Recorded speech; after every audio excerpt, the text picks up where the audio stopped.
我看完了1000条评论，这些呢都是玩家真实的声音。这一期我就给各位感受一下什么叫做原神玩家的多样性。虽然多样性这个词我们经常会说起，但是很显然很多玩家理解的并不深刻。那上一期我们的话题是纳塔大世界隐藏交互的体验，评论区呢就非常精彩，我整理了一些比较有代表性的发言。先来看反面的评价，在反面的评价中呢，有的人说不喜欢解谜，喜欢直接一点，这样不会漫无目的的跑图，能够轻轻松松的玩一玩，挺好的。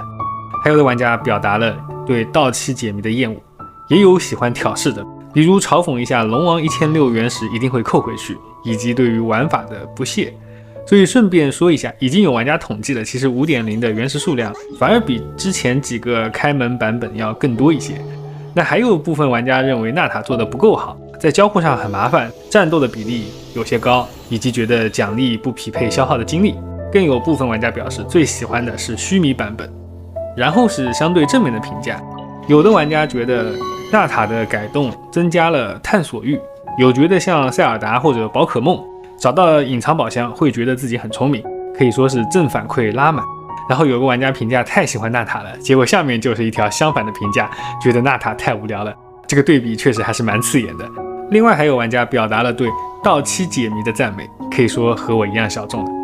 接着还有一部分的玩家是提出了自己的意见，认为寻宝罗盘应该要能够找到那些隐藏宝箱，不然得失感会影响探索的欲望。接着还有玩家说解谜不应该被舍弃，这是最有成就感的设计，认为打怪挑战和仙灵就是一种打工的玩法。对此呢，我表示认同，机械的重复确实很容易让人失去游戏的乐趣。还有一个玩家说了一个我非常认同的建议，就是取消显示探索度的这个设计。确实，如果这个数据不显示，我估计应该会少很多精神内耗吧。所以你可以看到，在这1000条评论中能够筛选出各种各样的不同意见，那如果扩大到整个玩家群体，可想而知会有更多的需求。这就是原神玩家的多样性。而同样也是因为原神有着庞大的玩家数量，我们总能够在一些事情上找到看法一致的人，哪怕比例非常小，但因为基数足够大，也会造成一种所有人都这样想的错觉。那么当我们足够理解玩家的多样性，很多时候在面对不同的声音时反而就比较释然了，也不会动不动就给对方扣上一个帽子，因为争论在一个大体量的游戏中是很常见的。还有一点呢，就是我想说，原神不是当初各位入坑时候的那个原神，这是必然的，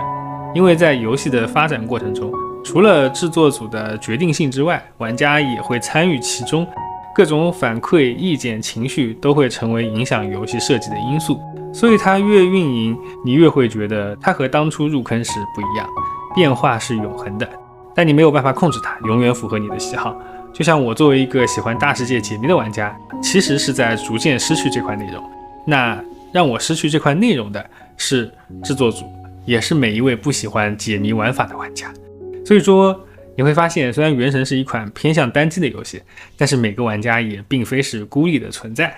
那说这些主要是为了给纳塔龙的篇章叠个甲，因为确实可以看到，对于龙的这个交互设计，玩家之间的看法也存在很大的分歧。那么我们就在龙的篇章再见吧。我是提瓦特地理，各位晚安喽。